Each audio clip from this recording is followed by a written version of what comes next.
Welcome to ACC Nation. That's Will. I'm Jim. And if you're looking for ACC sports, you found it. Coming up, the latest top 25 college football oopsies. There are a lot of them. I'll give you a look at ACC Heisman Trophy possibilities and our unabridged thoughts on ACC games. But first, there's much to share when it comes to ACC sports. There's a big game in volleyball coming up right after we finish recording our yammerings on Sunday, so you might have missed it already. The number 2 and number 4 teams in the nation in volleyball, the top teams in the ACC, go face-to-face, Pitt versus Louisville. Also in the latest ABCA poll at number 13, it's Georgia Tech. Now, when it comes to cross-country, the USTF CA top 30 men's and women's, they need to change their names seriously. Men's and women's rankings. Men, ACC teams number 8, Notre Dame, number 19, FSU. The women, it's number 2, NC State, number 10, FSU, number 13, UNC, number 16, Syracuse, number 21, North Dakota, Notre Dame. I'm thinking of a lot of other things other than the specific things that I should be talking about. Oh, Fighting Hawks. There we go. Hey, and field hockey, last week's NFHCA top 25 finds Louisville at number 4, Syracuse at number 6, UNC at number 10, Boston College number 13, Virginia number 16, Wake Forest 17, and Duke at number 24. The ACC is not running dominant in field hockey this season, but they, as always, have a lot of teams ranked. The United Soccer Coaches top 25 poll for men and women on the men's side, number 6, Clemson, number 10, Pitt, number 13, Virginia Tech, number 18, Duke, and number 20, North Dakota. Notre Dame. It's how I shorten everything. I'm just, it automatically takes me there. Hey, on the women's side, it's number 1, FSU, number 2, Virginia, number 6, Duke. At number 7, it's North Carolina, and at number 15, it's Notre Dame. Hey, you finally got it right. Yeah, every once in a while, a blind pig finds an acorn. The CSCAA preseason top 25 men's and women's swimming and diving team rankings are out, Will. The ACC men, number 4, NC State, number 7, Louisville, number 9, UVA, number 12, Virginia Tech, number 15, FSU, number 19, Georgia Tech, number 22, UNC. Now let's go over to the women's side. It's Virginia at number 1. And at number 3, it's NC State. As always, those two are going to go at it back and forth all season long. I'm really looking forward to that. Number 13, it's Louisville, number 15, North Carolina, number 18, Virginia Tech, number 24, Duke, and at number 25, it's Notre Dame. North Dakota. Preseason college basketball. I mean, you're just going to keep, it's fine. I've lived in Minnesota 22 years and I've still never been to North Dakota. You haven't missed anything. I mean, there's an awesome brewery just across the border called Drecker that's very up my alley. I've had it before and it's awesome beer, but I actually want to go visit the tap room and it's just right on the border. It's so boring that even our friend Matthew had to move out and come back. He's going I was going to say, you must have him on your mind with all the North Dakota references. So maybe, I don't know. I mean, shouts to Matthew. He's a great guy. So that's right. Preseason college basketball top 25s for men and women are out from the AP. The ACC men are as follows: number 9, Duke, number 19, North Carolina, number 20, Florida State, and number 25, Virginia. ACC women, number 5, NC State, number 6, Louisville. That's really setting up some interesting games this fall. I'm looking forward to that too. Number 16, Florida State, number 17, Georgia Tech, number 24, Virginia Tech, and nowhere in the top 25 is there North Dakota.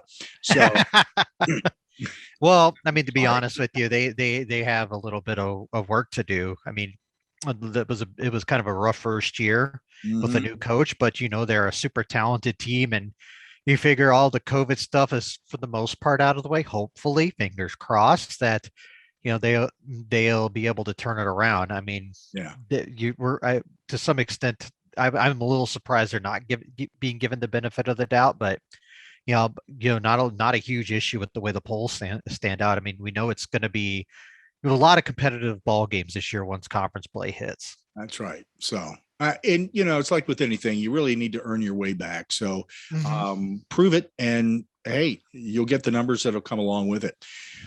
Speaking of numbers, the ACC Nation preseason men's basketball power poll is out with our ACC predictions. Who are our top 5 teams? Well, I can tell you this. We definitely don't agree with the AP preseason top 25 rankings of ACC teams. And if you want to find out more, check it out at accnation.net. We have a number 1 team there that it goes against the grain. And I think that people who are really serious about college basketball and who have a good idea as to what's going on within the conference are going to seriously look at that and go, you guys are right. Of course we're right. We're always right. What can I tell you? Except for when we're not. Yeah, except for when we're not. Thank you. But I happen to obviously agree with us. So well, good. Hey, lots of talk about who deserves to be on the Heisman Trophy candidates list among ACC fans. We've heard a lot from Virginia fans. We've heard even more from Pitt fans. Well, let's take a look, Will, at the ACC players that folks at VegasInsider.com say are or should be in the running. Moving into number 4 to make Pitt fans happy is Kenny Pickett. Not surprising, actually. No. It's when you have a team that's on a roll and getting wins and rising and all that, and Pickett has shown that he's got a little bit of something there, something. Yeah, definitely. At number 10, Sam Hartman of Wake Forest.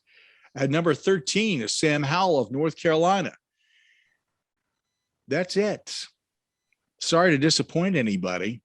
The top 3 names. Yeah, that's kind of ridiculous. I know it, but you know what? These are people betting, and here are the top 3 names, because this will give you an idea of what this is really all about.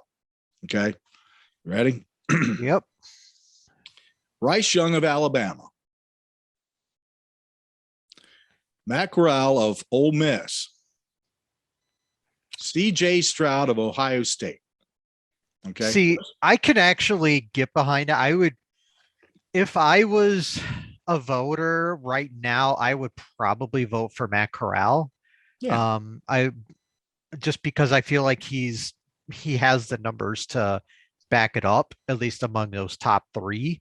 Bryce Young, he's been very good. See, both the other quarterbacks, Bryce Young and CJ Stroud, have been very good too. I don't want to discredit those guys, but I feel like Matt Corral's done more, except for one game, which that's always a tough assignment.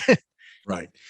Yeah, and there is this huge argument going on and discussion about how it's the only people that really get any kind of votes here are teams or players on teams that have a lot of media attention and I think I saw some comment about, well, the national media is down on the ACC. Everybody talks down on the ACC, that they're not worth anything, blah, blah, blah. And that's why there's nothing.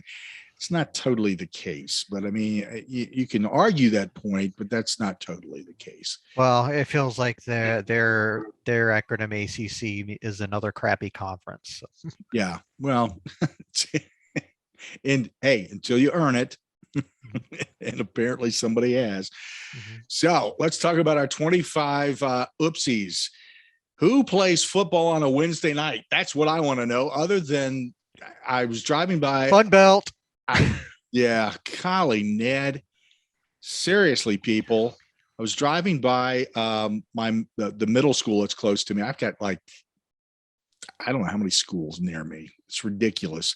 A ton. Of course, there's tons of kids that live in my neighborhood, so that's part of the reason. But they're playing Little League football on Wednesdays and Thursdays. So that's. I get that, but college football Wednesday night, it's a curse. But here's what happened on Wednesday night. Number 14, Coastal Carolina fell to Appalachian State 30-27.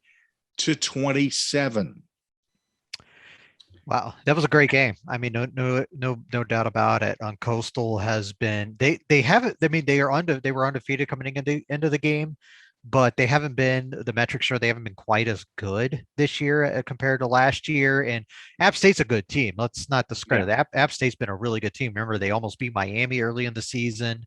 I know they got roughed up here in their last game before this, but I mean, that was a very even game, and congrats to App State. That's one of the biggest, probably the second biggest win in program history behind 2007 Michigan. Mm-hmm. Yeah. Never discount Appalachian State. That is a team. No matter what, in the last couple of years, they have certainly been a spoiler and a good team. Coastal Carolina, same thing. It's different. Like you said, Coastal Carolina, not quite as good this year as they have been in the past year or so. These things happen. This guy over here disparaging Wednesday night Sun Belt and soon to be Tuesday night Maction, y'all. God, help me, please. Just put me out of my misery. Put me out of my misery. Tuesday night. That's yeah, sure. Why not? Let's start playing games on Sunday afternoons too. So like NFL. Yeah, I can go on and on.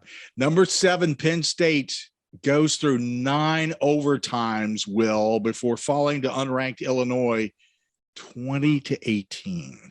9 overtimes. Ridiculous. This is Penn State. This is the number 7 team in the nation, according to pollsters, that is. Well, congratulations to Virginia for their transitive property win over Penn State, but point taken.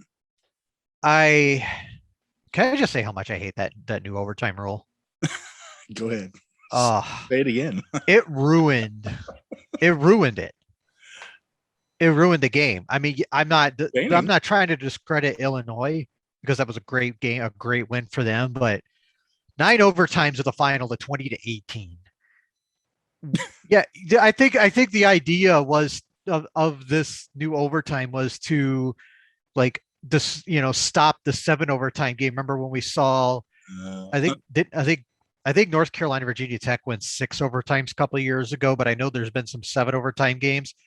They go to this new overtime format and it goes 9 overtimes. So how much did that work? And hey, the quarterback got hurt too. That's one of the things they're talking about that was supposed to eliminate that issue. Yeah, that was. I mean, congratulations to Illinois. That was a big win for Brett Bielema in year 1. But yeah, here's what I think they ought to do. Will I think that they should put all the burden on the kicker's shoulders. Start them out from kicking at the 20-yard line, go back to the 30, go back to the 40, go back to the 50. And if they're still making them at that point, I mean, go incrementally from the 50, go 51, 52, 53, 54, 55, so that it's basically, it's all about the kicker. We might as well screw with the psyches of those guys a little more since they're all a little squirrely to begin with, at least according to most people who putting trust in college kickers is never a good idea. I think it's a wonderful idea. I like it. I like it a lot because it suddenly becomes, maybe we ought to pay a little more attention to this area over here, which we take for granted. That's my thought. We'll see. I think it would be entertaining. And of course, college fans would have somebody to focus all of their hate on and send all kinds of nasty tweets and Instagrams and Facebook messages and TikToks and everything else, right? Yeah, that's right. The mass madness. All right, number 25, Purdue didn't enjoy their ranking very long. They lose to Wisconsin 30-13. Number 8, Oklahoma. I don't want to talk about that. Number 8, Oklahoma State falls to Iowa State 24-21. Sure. Yeah, I mean, well, Iowa State is, they kind of got out of the gates a little slow this season. Had a nearly lost to Northern Iowa, got blown out by Iowa. But they've kind of rebounded and have had a nice season. That was a big win for them. Knocked Oklahoma State from the ranks of the unbeaten. So yeah, love it. Anytime something like that happens, that's the nice thing about college sports. It's so unpredictable. It's fun. Drives fans crazy, which turns them into fanatics. Number 18 falls. We'll talk about that in a moment. And I got a couple of close games that were worth talking about. Number 2, Cincy, 27, Navy 20. Shouldn't have been that close. And number 10, Oregon, just scraping by UCLA of all teams, 34-31. I think UCLA was actually whooping up on Oregon there for a while. Yeah, they were. And they were up, but Oregon came back and made it and UCLA came back, made it a game. I mean, that was going to be a good game and on paper, and it definitely came to fruition. It was a good game.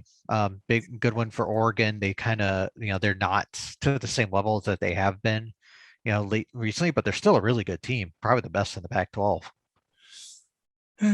Okay. All right, let's get into Not sure it's saying much, but that's let's get into ACC games. This is the one where I did I think her name was Clara from Wendy's way back in the day. It's probably before you were even born. Are you talking about Where's the Beef? That's right. I changed it up and said, Where's the Deef? Where's the defense? Number 16, Wake Forest 70, Army 56. And what did you say about this game? What did I say about this game? You said this was the first. Oh, yeah. First win for Steve Forbes. I'm just kidding. Nice win for Steve Forbes. That was a good, got a hot shooting game. It's definitely a basketball score. Yeah, definitely. I thought, my tweet was, I thought I didn't know basketball season started already. Yeah. And it was so point on. It was like, and at that point, I really didn't know what the score was because I was kind of catching up with it here and there. And I saw your tweet and I was going like, oh boy. Okay. So I flipped and 70-56. Come on. Really? There. I love Wake Forest. I love what they're doing there. I love their football team, but it's like consistently year after year after year, they do not have defense. And, you can run up the score like this and it's insane, but at some point that's going to catch up with you. And if you're ranked at number 16, eventually you're going to face off with somebody.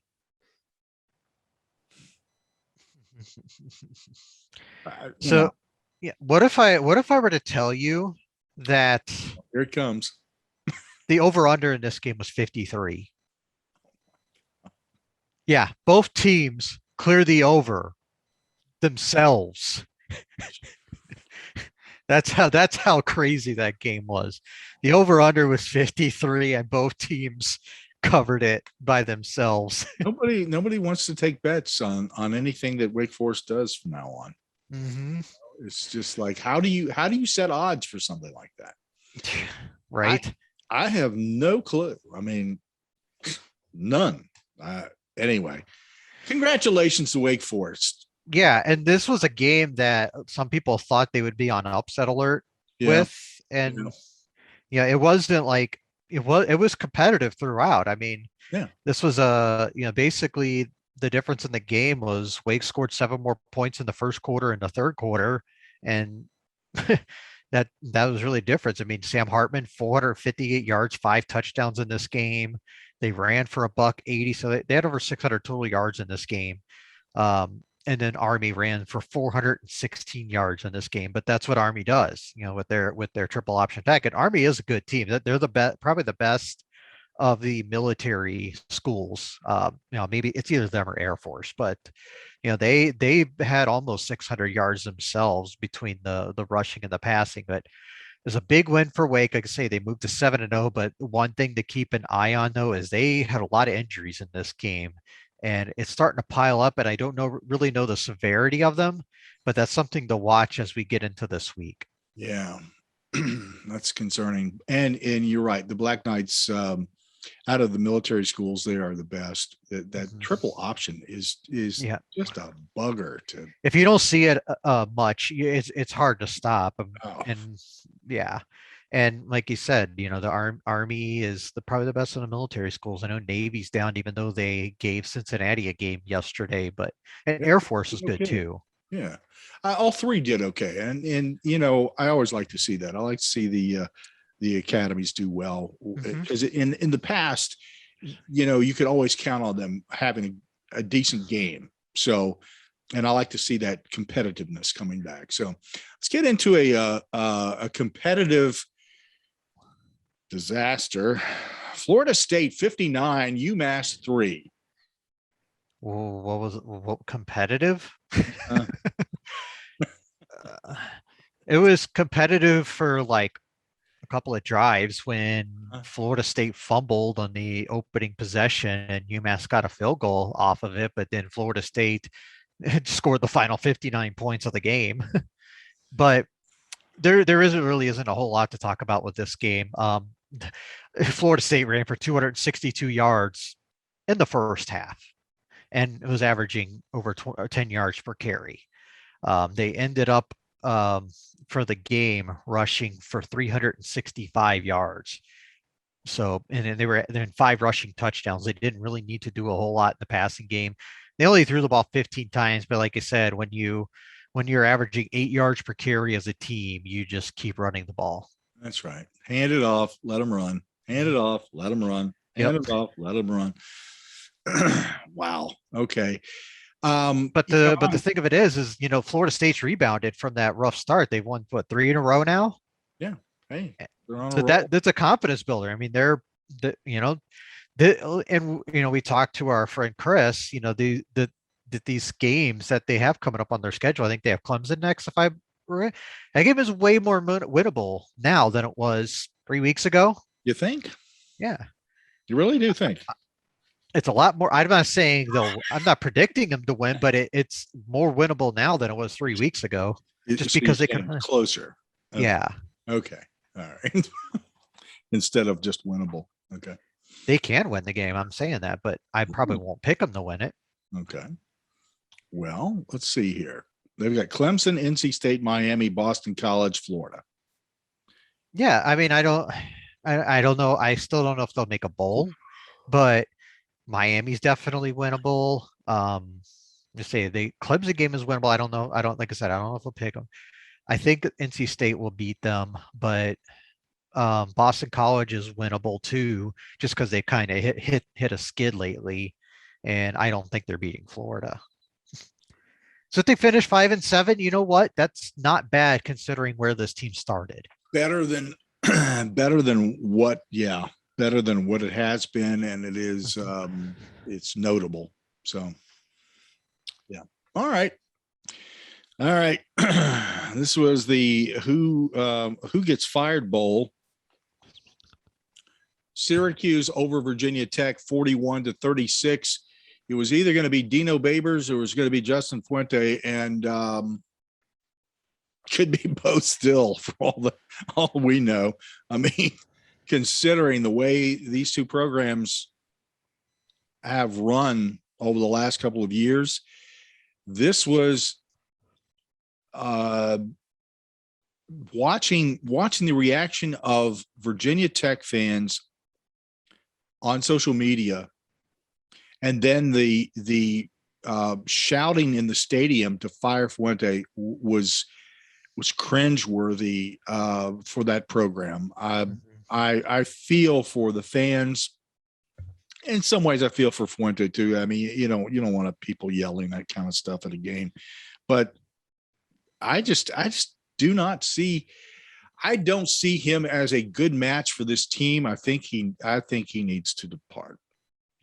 This was a competitive disaster game for on the Virginia Tech side.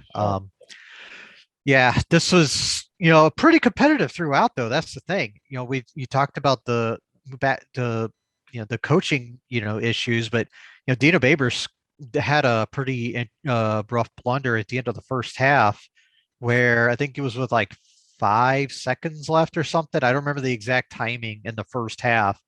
They could have had time for another play to set up a shorter field goal, but he elected for the field goal then, and missed it. So that was kind of a rough decision. Granted, they came back and outscored Tech 21-10 in the fourth quarter to basically steal one. It was a big win for Syracuse. Gear Schrader, 236 through the air, 174 on the ground, accounted for 5 touchdowns. Sean Tucker had 112 on the ground. They ran for 314 yards as a team. And you can question again with Babers why it took so long for him to get Schrader into the game, to be the starter. It's because obviously it was obviously obvious that Tommy DeVito was not right for this offense. Obviously, he's since transferred, since Schrader has kind of taken the reins of this team. But Syracuse is way more competitive, and it probably saved Dino Babers' job. And yeah, you mentioned it. The Fire Fuente chance at the end of the game when Syracuse hit the long touchdown to give them ultimately the win. And we've known this has been brewing for a while. There's a lot of dissatisfaction with the fan base. This is supposed to be offense, a pretty big offense. I mean, yeah, they ran for 260 yesterday, but Braxton Burmeister threw for 177 yards. And when you look at the success Hendon Hooker has had at Tennessee, that's what probably frustrates Hokies fans the most, aside from the defense just kind of taken a bit of a tailspin over the last couple of years. And I certainly understand their issues with Fuente, and they say he's probably going to be gone at the end of the year, assuming they can afford the buyout. I know it was a lot last year, but I know it goes down. Yep, quite a bit. I would just say this, that I used to have a great deal of faith in Whit Babcock. Mm-hmm. Yeah, and he was doing a great job when he first was hired. If for any reason that we don't see a changeover at the end of the season or something, I think Whit Babcock also needs to go. That's how much faith I've lost in him. I'm confounded by what I've seen there. It just seems so half-arsed in some ways that it shouldn't be. It doesn't strike me as being a program, football program doesn't,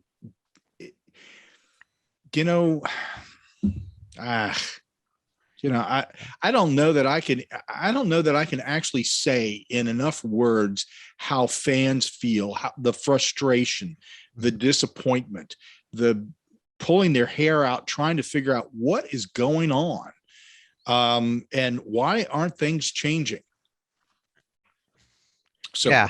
So while you were talking, it gave me an opportunity to look it up, and Fuente's buyout drops to $7.5 million on December 16th, which is what it does every year. So it'll be $7.5 million on December 16th. So we'll see.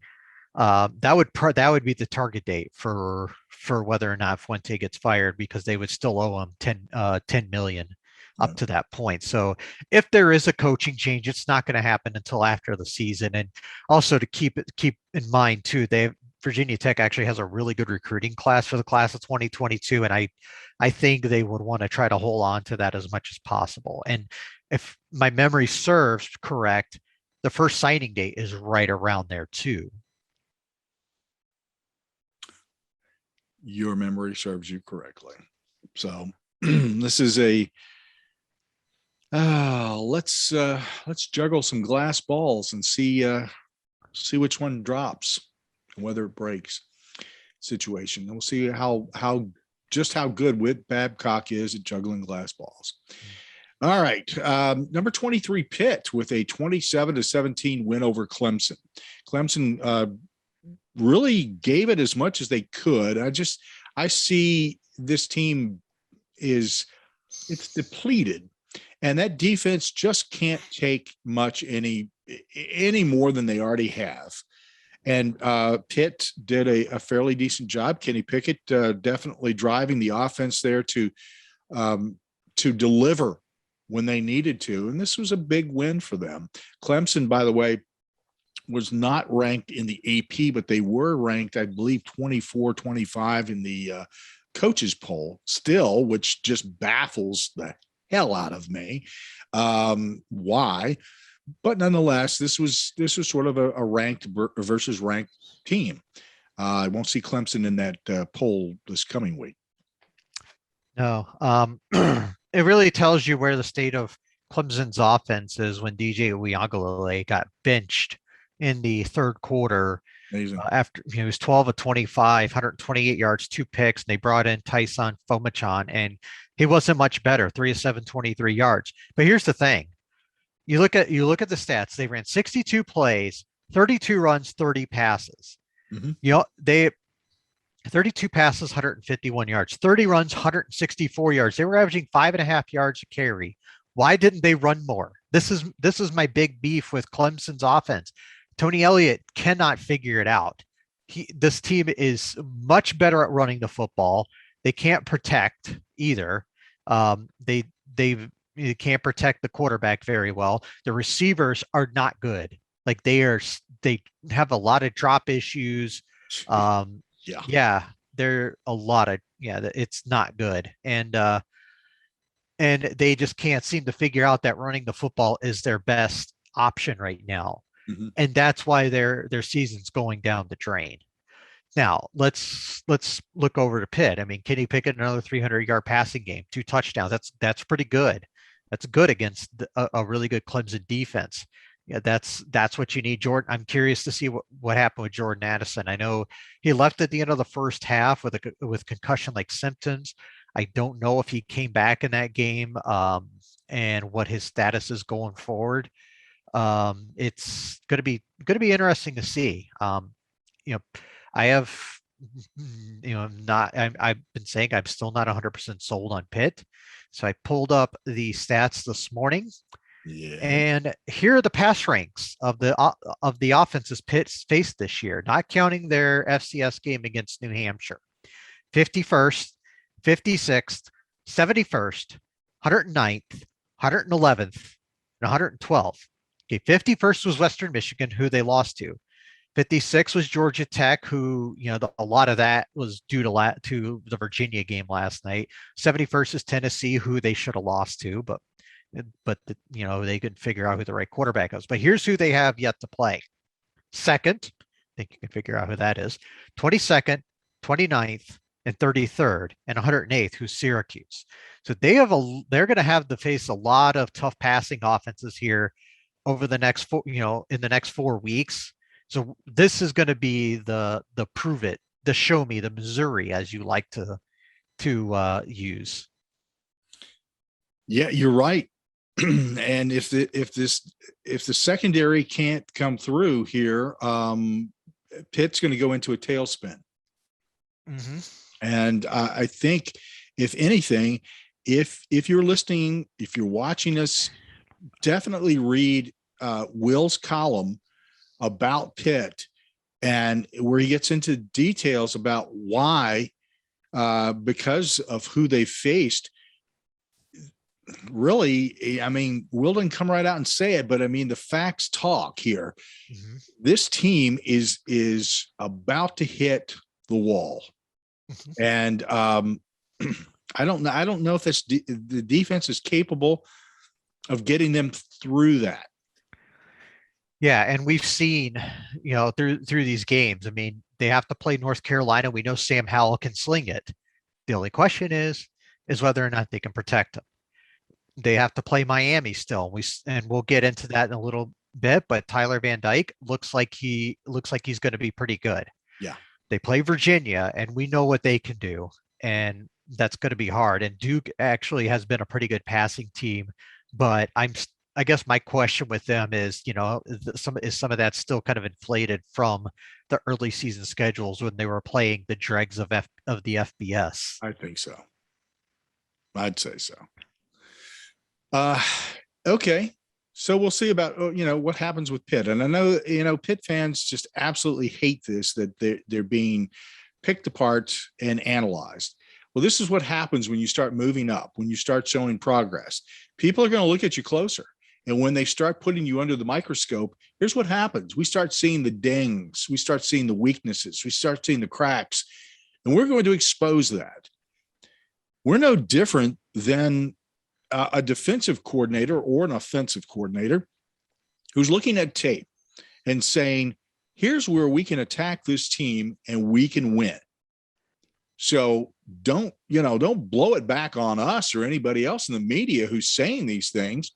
Look at the team, see what the weaknesses are, accept that, and see if things can be done to change it. See if the defensive coordinator in this particular instance can change things for Pitt and up their game, because they need to in a big way so that they don't get smoked, as Will is pointing out here. Clemson, Tony Elliott, based upon some of the things I've read and heard, may be gone at the end of the season, because there have been things going on in the offense at Clemson that I can't explain. Now DJ did something the other day that I thought was just, I couldn't believe happened. That shovel pass. Oh man. How in the world are you not cognizant of what's going on around you to that degree? That looked like something that would happen at a little league level. So now I don't know if that's on him specifically, or if it's on the coordinator, or if it's on both, whoever, whatever. That was horrible. I mean, I saw the replay, but I would like to see it back and concentrate on it a little more to give you a better answer. But I mean, how do you let because you could see the defense, the guy who intercepted it just break through. Oh yeah. So that's on the that could be on the offensive line, but at the same time, what does DJ see there? I would like to see that. Yeah, I almost felt as if the running back didn't take off in adequate time either. It just seems like everything is out of rhythm. There's like the sequences of things going on with that team are just screwy. Got a couple more games to go through, so let's do that. Louisville over Boston College, 28-14. I was surprised a little bit by, I think, the score. I thought it might have been a little closer. Boston College just seems to be imploding a little bit here. Louisville, pretty much where I thought they should be and performing as they should be. Yeah, this was a turnover fest. 7 total turnovers in this game, 4 by Louisville, 3 by Boston College. But I think the thing that came out of this game that was interesting to me is Jeff Hafley saying that they're going to, kind of evaluate the quarterback position. I mean, Dennis Grosel, 17 on 32, 141 yards, threw 2 picks. I've been saying he was that if anything happened to Phil Jakovic, which obviously did, that this season was going to be, nowhere near what the expectations are. And I think we're seeing that.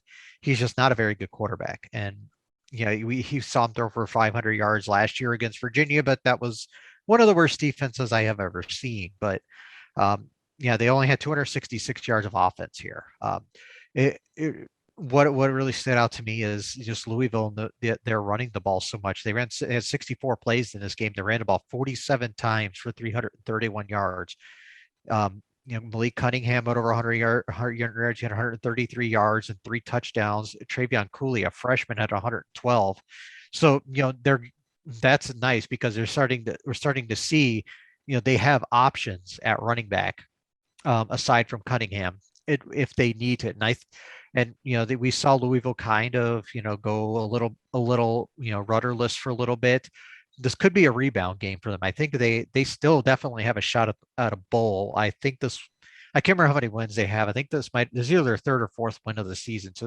So there's still time to make a bowl. And I think the schedule sets up nicely enough for that to happen. That'll take some heat off Satterfield too. Yeah, so. definitely. All right. Number 18, NC State falling to Miami 31-30. Two stories to talk about here. So I'll let you analyze both. Mm-hmm. Let's talk about NC State.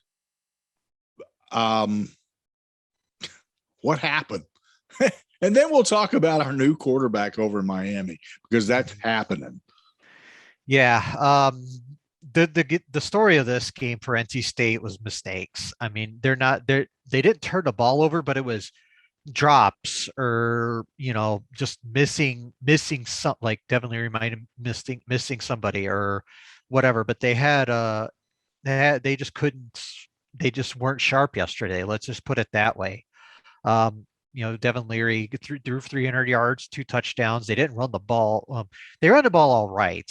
Ricky Person did, but Bam Knight didn't. It's kind of a disappointing running game.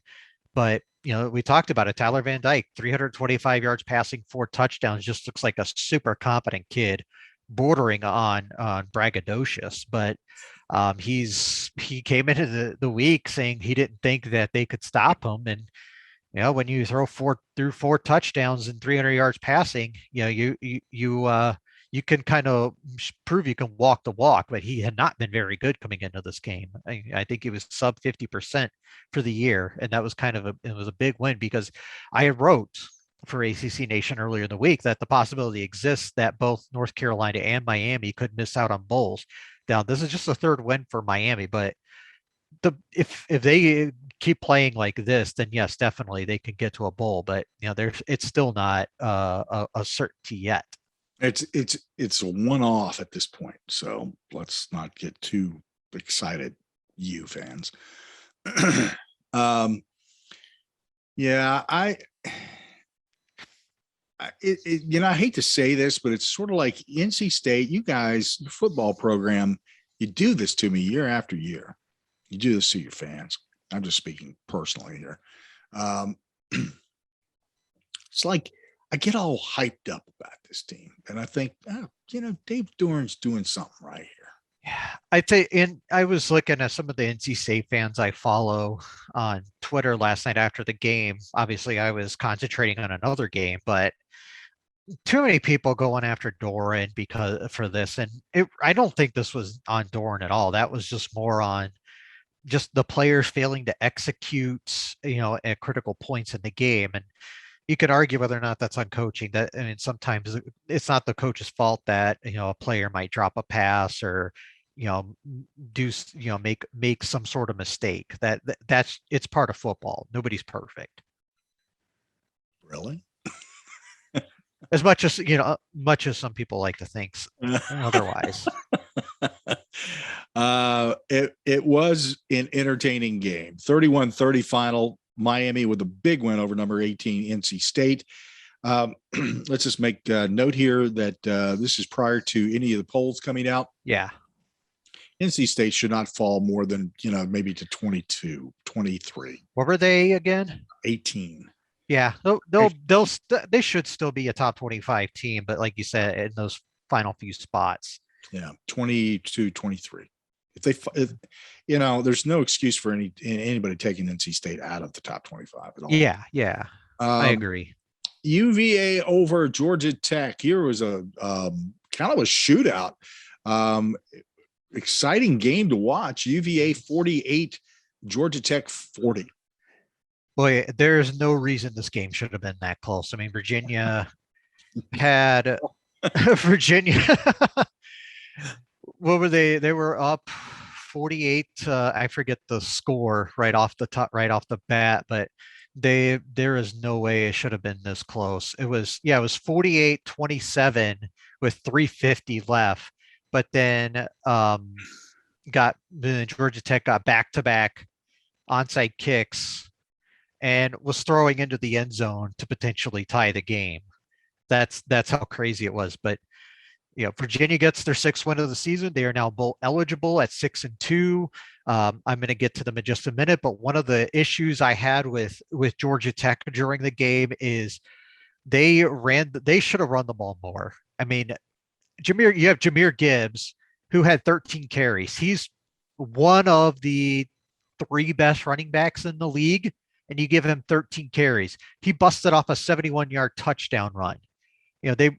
This is the things I don't get. They passed way too much in this game, and it wasn't even just because of the garbage time stuff. There were drives where, okay, Virginia's doing decent against the pass, but they should have. Georgia Tech should have ran the football more.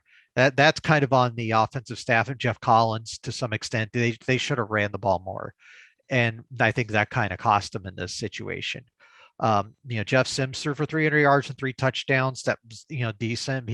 We saw a lot more good Jeff Sims than bad Jeff Sims. We know there's the 2 sides to Jeff Sims, but he did have a couple of bad throws in this game. They both led to interceptions, but only one counted because of a very questionable roughing the passer penalty.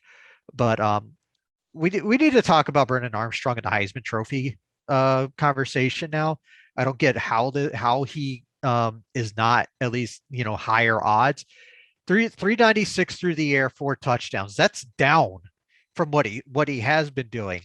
But he ran for 99 yards and 2 touchdowns in this game, showing that he is getting a lot closer to healthier, from that knee injury in the Illinois game. Almost 500 total yards and 6 touchdowns, and he's consistently throwing for high numbers every week. And Virginia 6-2, and I don't think they're going to be ranked.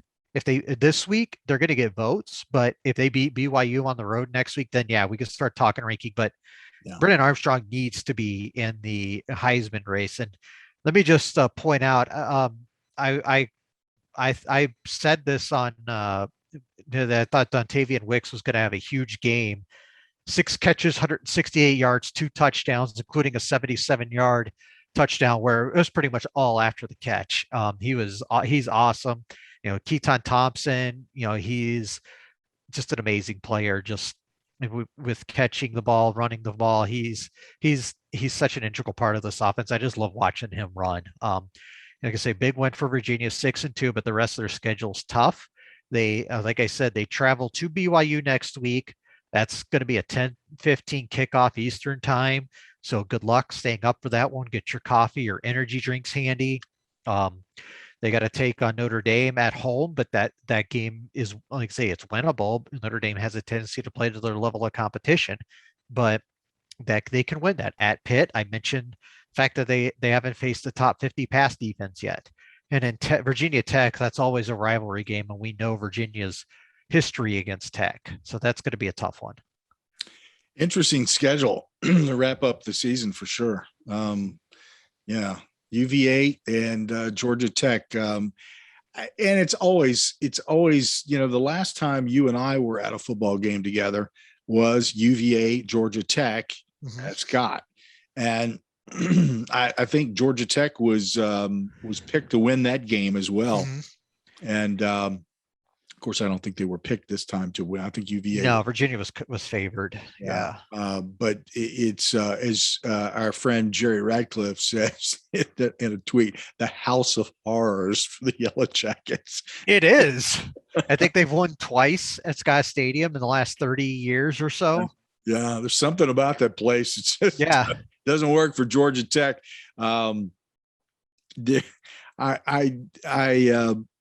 There was an observation made by somebody who was, I can't remember. I guess it was somebody who was doing the game, one of the play-by-play guys or color. I don't know which one it was, but I couldn't follow the game closely because I was watching a bunch of other stuff, and they made some conversation. Well, it just so happened that my wife, who's a UVA grad, sitting beside me, and it was like this reaction, it was like. What's going on? It was, and it was the comment about something about intellect, and I'm going, oh my God, don't tell me that this person made a comment about the intelligence of players when you have two schools on the field. Yeah. Like UVA and Georgia Tech, where there's nothing but brilliant minds walking around campus. And Right. Like, what? Anyway, Yeah, these are two of the highest academic standard schools in the league, if not the country. So yeah. It's like, what? Said, well, you might want to check out your reference books a little closer next time. Next game, number 13, Notre Dame over USC. Not a surprise here. I talked with Xavion, who is a big USC fan, and he was saying, don't expect anything here. This will be a Notre Dame win. I think he picked USC just out of being Homerville, because he's a USC fan, right? Right. So I get that. But this was no surprise. Notre Dame rolling to a 31-16 win over their Pac-12 rival, University of Southern California. I know Xavion probably just watches USC football just to see how, what Drake London can do on a weekly basis, because that guy's going pro. He's NFL ready right now. He's probably the best wide receiver in the country. It feels, but obviously USC is not that good, and he doesn't get quite the respect he deserves for it. But he's just so good. But the thing, the thing with USC is, and they kind of fallen victim to with a lot of other teams this year. They had these quarterbacks that were projected to go high in the 2022 draft that just haven't met expectations. Keaton Slovis was like that. He has faltered. The guy Spencer Rattler at Oklahoma, and he's benched for Caleb Williams, and Sam Howell hasn't quite lived up to those first round standards. And I would say not it's not all his fault. It's more a lot to do with the line and just having a hard time replacing the amount of talent that went to the pros for the season. But yeah, it's kind of a weird thing. But Notre Dame relied on Jack Cohn a lot in this game, more so than Tyler Buckner. An efficient 189 yards and a touchdown, nothing too much there. They finally got the running game going. Kyron Williams had 138 yards rushing and 2 touchdowns.